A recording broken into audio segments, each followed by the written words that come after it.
जिस तरह से चीन, पाकिस्तान और बांग्लादेश की नजदीकियां बढ़ रही हैं, ये आने वाले समय में भारत की सुरक्षा और अखंडता के लिए दिक्कत पैदा करेंगे।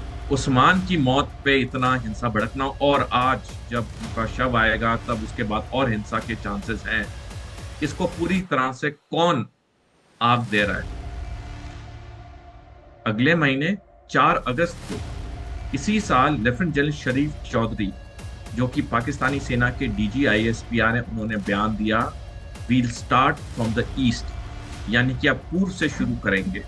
उनका मतलब था अगला जंग जो पाकिस्तान भारत पे करेगा वो पूर्व से, बांग्लादेश से पहले शुरू होगा। जो नेपाल में हुआ, जो बांग्लादेश में हुआ, जो श्रीलंका में हुआ, ये सब शुरुआत उनके अंदरूनी दिक्कतों की वजह से हुई। लेफ्टिनेंट कर्नल जसविंदर सिंह सोढ़ी साहब, बांग्लादेश जल रहा है, क्या भारत पे भी इस आग की तपिश आ रही है धीरे धीरे या आएगी? डेफिनेटली आएगी, डेफिनेटली आएगी। लेकिन जैसे मैंने पहले भी कई बार कहा, 5 साल के बाद जब ये टू फ्रंट वॉर चीन पाकिस्तान हम पे करेंगे, उसने कंसंट्रेट किया चीन पाकिस्तान के साथ भारत विरोधी अलायंस या नेक्सस बनाने के। अब तक भारत विरोधी, हिंदू धर्म विरोधी जो वहां कार्रवाई है, खत्म नहीं हो रही है। तो इसके लिए पूरी तरह से जो जिम्मेवार है वो मोहम्मद युनूस, चाहे जमात जीते, चाहे BNP जीते, ये दोनों भारत विरोधी पार्टियां हैं। तो हमारे लिए आने वाले समय में बांग्लादेश से कोई खबर, अच्छी खबर नहीं आएगी जो कि भारत के लिए अच्छी हो। बांग्लादेश में भारत विरोधी गतिविधियां बढ़ती जाएंगी। और क्या कर रहे हैं हम? ऐसा तो नहीं है कि जल बांग्लादेश रहा है और झुलसे हम भी? संजीव जी, दो बयान आपके इस प्रश्न का साफ जवाब देंगे। पहला बयान इस साल 9 जुलाई को बयान दिया, जिस तरह से चीन, पाकिस्तान और बांग्लादेश की नजदीकियां बढ़ रही हैं, ये आने वाले समय में भारत की सुरक्षा और अखंडता के लिए दिक्कत पैदा करेंगी। अगले महीने 4 अगस्त को, इसी साल, लेफ्टिनेंट जनरल शरीफ चौधरी, जो कि पाकिस्तानी सेना के DGISPR हैं, उन्होंने बयान दिया, we'll start from the east, यानी कि अब पूर्व से शुरू करेंगे। उनका मतलब था अगला जंग जो पाकिस्तान भारत पे करेगा वो पूर्व से, बांग्लादेश से पहले शुरू होगा। एक बात साफ साबित होती है कि पिछले साल 5 अगस्त तक जो हम सोचते आए थे कि बांग्लादेश की तरफ हमें कोई सैनिक प्लानिंग नहीं करनी है, अब वैसा नहीं है। अब हमें 3.5 फ्रंट वॉर के लिए तैयार होना होगा। बेशक बांग्लादेश सैनिक तौर पे मोर्चा खोले ना खोले, लेकिन प्लानिंग तो हमें पूरी करनी होगी जो पिछले साल 5 अगस्त तक हम नहीं करते थे बांग्लादेश और भूटान के खिलाफ, कि हमारे मित्र देश है। अब ये जो बांग्लादेश में बवाल मचा हुआ है, ये पहली बार बवाल नहीं मचा है। ये लगातार बवाल मचता है पिछले साल 5 अगस्त को, जब तख्ता पलट हुआ। और उसके बाद से ऐसे कई बयान आए हैं बांग्लादेश से जो कि इस तरफ आंकलन करें कि जो भारत की 7 नॉर्थ ईस्टर्न स्टेट्स हैं उससे बांग्लादेश में विलय होना चाहिए। देखिए, अगर कोई भी देश के मंसूबे साफ नहीं होते हैं, वो मानसिकता उसके बयानों में दिख जाती है। तो मैं जिस तरह से आपसे बातचीत करूंगा अभी या कभी भी, मेरे लफ्जों में इज्जत आएगी आपके लिए। लेकिन मेरे को अगर आपके लिए अंदर से घृणा है संजीव जी, तो मैं अपनी घृणा को छुपा नहीं पाऊंगा। मैं एक दो तीसरे वार्तालाप में मैं सच्चाई उगल दूंगा, क्योंकि बातें छुपाती नहीं है। बातें एक इंसान की मानसिकता के बारे में एक बहुत बड़ा टेस्ट होती हैं जो कि प्रकट होते हैं शब्द के जरिए। ये जो बांग्लादेश में हो रहा है, ये हमें बहुत गहरे तरीके से सोचना होगा। क्योंकि जो मैंने पहले भी आपके शो में कई बार कहा, ये सिर्फ एक वायलेंस तक सीमित नहीं है। ये सिर्फ ये नहीं है कि उस्मान हल्दर की मौत किसने कर दी सिंगापुर में, तो ये इसके उसके अगेंस्ट ये वहाँ वायलेंस है, या कोई वहां मर गया, या किसने बयान दे दिया कि 7 नॉर्थ ईस्ट स्टेट्स को भारत में विलय किया जाए। ये आइसोलेटेड बयान नहीं है। ये बयान इसलिए आ रहे हैं क्योंकि वहां पे बांग्लादेश में सरकार की मानसिकता में क्या है ये साफ दिख रहा है। तो मैं यही कहना चाहूंगा कि जहां तक और आपका जो प्रश्न का एक और भाग था कि क्या हमसे कोई चूक हुई, 8.5% आ गया। 24 से? लेकिन 24 से 8% आ गया। लेकिन हमने यहां कभी बातचीत नहीं की। हम फोकस रहे पाकिस्तान में। जबकि आंकड़े साफ दिखाते हैं, और इसका एक आर्टिकल है, मैं आपको भेजूंगा शो के बाद। 1971 से पाकिस्तान में हिंदुओं की तादाद बढ़ती गई है, लेकिन बांग्लादेश में तादाद घटती गई। लेकिन हमारे यहाँ क्या बातचीत होती थी कि पाकिस्तान में ही हिंदुओं की तादाद घट रही है। यानी कि ये जो संकट था, ये संकट के बीज दशकों पहले बोए गए थे, हमसे ये नजरअंदाज हुआ। और ये नजरअंदाज देखिए आज किस मुकाम पे आप पहुंचा है, जहां खुलेआम अब हम रियलाइज कर रहे हैं कैसे हिंदुओं पे अत्याचार हो रहा है, मंदिरों को बर्बाद किया जा रहा है। इस वक्त बांग्लादेश में भारत के खिलाफ बहुत आक्रोश है। अब जब भी चुनाव होंगे, अब तक तो 26 फरवरी को हैं अगले साल, लेकिन जब भी होंगे चुनाव में दो ही पार्टियां जीतेंगी, बीएनपी या जमात। क्योंकि तीसरी पार्टी को तो उन्होंने बैन कर दिया, अवामी लीग को।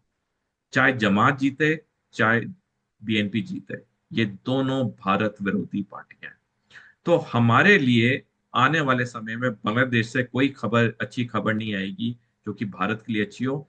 बांग्लादेश में भारत विरोधी गतिविधियां बढ़ती जाएंगी, और चुनाव के बाद तो और गहरी होंगी। जसविंदर सिंह सोढ़ी साहब, आपकी बातचीत से एक चीज निकल के आई है कि उस्मान हादी शेख, जो अवामी लीग और हसीना, शेख हसीना, जो अभी भारत में शरण पाए हुए हैं, वहां के पूर्व प्रधानमंत्री, उनकी खिलाफत में इसी यही वो शख्स था, छात्र आंदोलन का बांग्लादेश में, जिसने बिगुल जगाया था जुलाई 2024 में। और ये प्रमुख था, जो कि अभी 2 दिन पहले गोली लगी थी, इंजर्ड हुआ था और सिंगापुर में डेथ हो गई।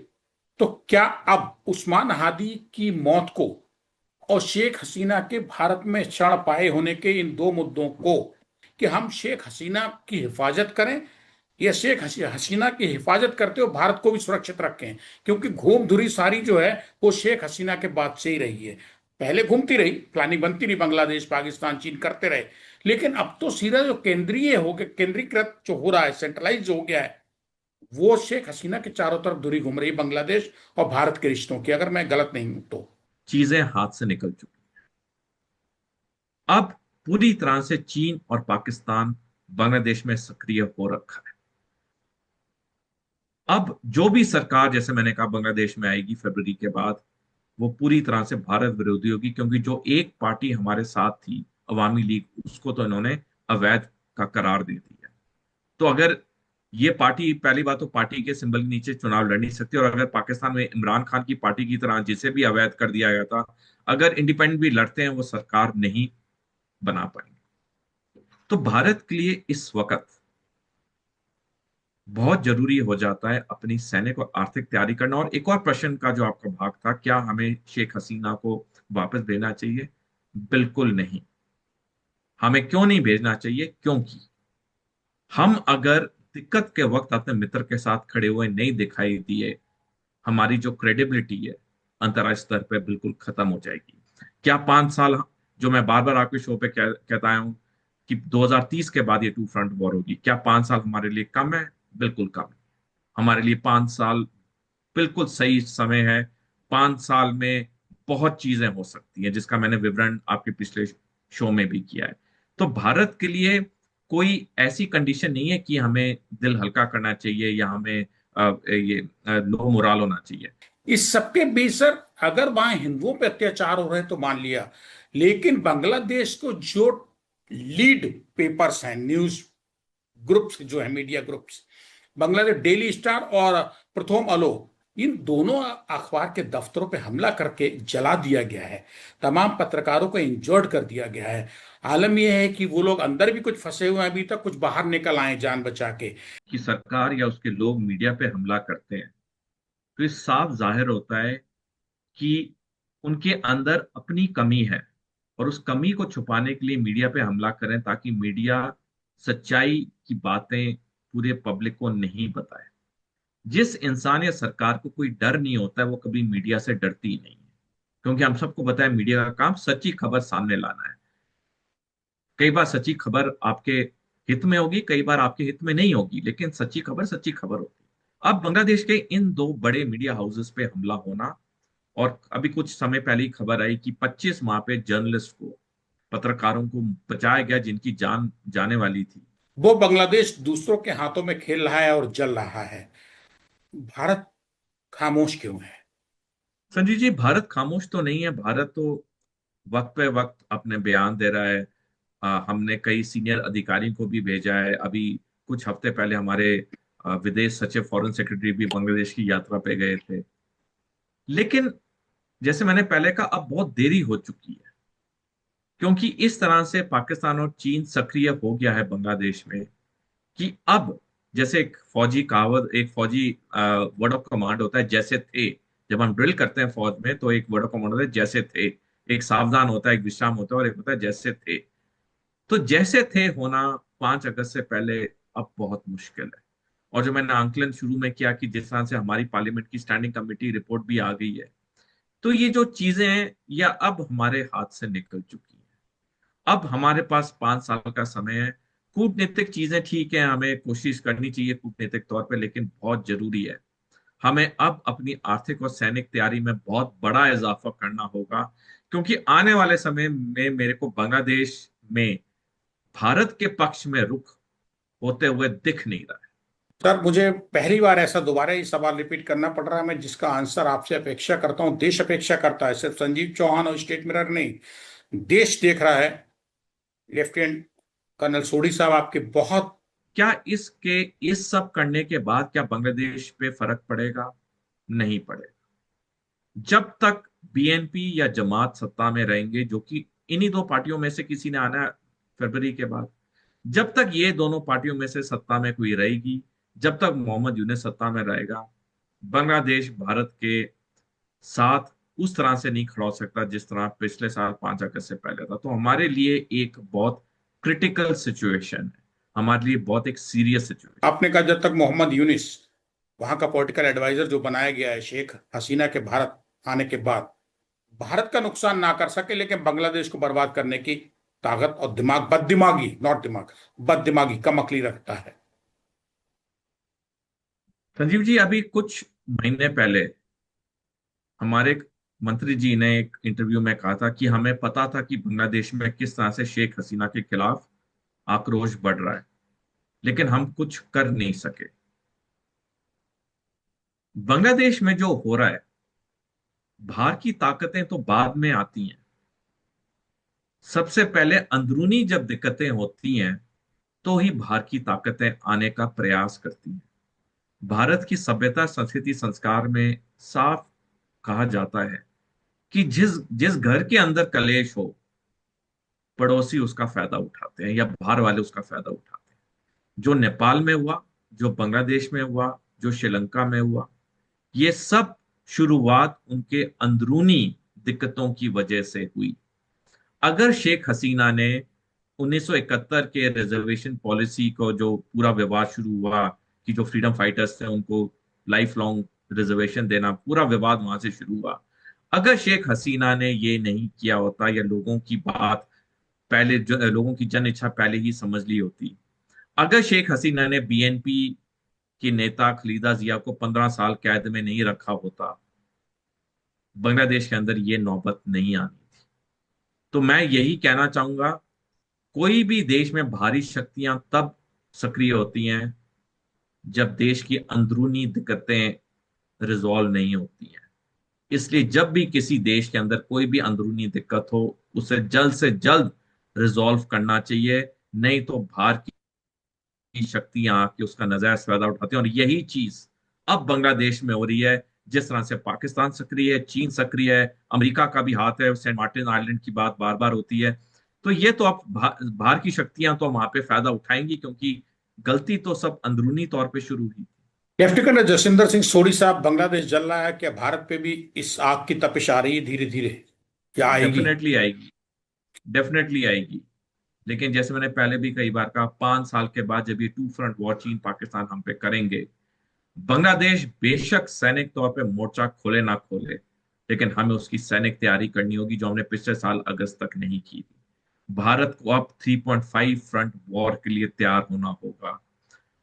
7 अगस्त 2023 को जनरल मनोज नरावने, जो कि भारतीय सेना के 28वें सेना अध्यक्ष हैं, उन्होंने द प्रिंट में लेख लिखा कि भारत के लिए टू फ्रंट वॉर दिक्कत होगी, और अब हम बात करें 3.5 फ्रंट वॉर की। ये जो आग की लपटें बांग्लादेश में हो रही हैं, ये इमीडिएट तो हमें नहीं दिक्कत देंगी, लेकिन ये सारी एक लॉन्ग टर्म स्ट्रेटजी के थ्रू प्लानिंग है। उस्मान की मौत पे इतना हिंसा भड़कना, और आज जब उनका शव आएगा तब उसके बाद और हिंसा के चांसेस हैं। इसको पूरी तरह से कौन आग दे रहा है? पाकिस्तान की आईएसआई, चीन, क्योंकि वो जानते हैं जितना उन्हें एक और मौका मिल गया बांग्लादेश में भारत विरोधी सेंटिमेंट्स को और फैलाने का और भड़काने का, वो इस मौके को हाथ से नहीं जाने देंगे। तो हमारे लिए तो ये आग की लपटें इमीडिएट तो नहीं, लेकिन 5 साल के बाद बहुत प्रॉब्लम करेगी। थोड़ी सर। बांग्लादेश से कितनी भारत विरोधी गतिविधियां हुई हैं, किस तरह से हिंदुओं पर अत्याचार हो रहा है, हमारे मंदिर बर्बाद हो रहे हैं। तो मोहम्मद यूनिस का एज अ शख्सियत कुछ भी होना, उससे अब हमें फर्क नहीं पड़ता, जितना उसके जो कॉन्सिक्वेंसेज हैं वो अब हमें भुगतने पड़ रहे हैं। और जैसे मैंने अभी जिक्र किया थोड़ी देर पहले, हमारी पार्लियामेंट्री स्टैंडिंग कमिटी ने भी ये साफ लिख दिया अपनी रिपोर्ट। बिल, बिल्कुल संजीव जी, आपने बिल्कुल सही कहा। और मैं ये अंत में एक और बयान देना चाहूंगा। देखिए, मोहम्मद यूनिस के अगर दिल में या मंसूबे साफ होते, तो जब वो इंतरम एडवाइजर बना पिछले साल, उसका पहला कार्य था बांग्लादेश के अंदर शांति लाना और शांतिपूर्ण तरीके से चुनाव करवाना। लेकिन उसने उस पे कंसंट्रेट नहीं किया। उसने कंसंट्रेट किया चीन पाकिस्तान के साथ भारत विरोधी अलायंस या नेक्सस बनाने के लिए। अब तक भारत विरोधी, हिंदू धर्म विरोधी जो वहां कार्रवाई है वो खत्म नहीं हो रही है। तो इसके लिए पूरी तरह से जो जिम्मेवार है वो मोहम्मद यूनिस है।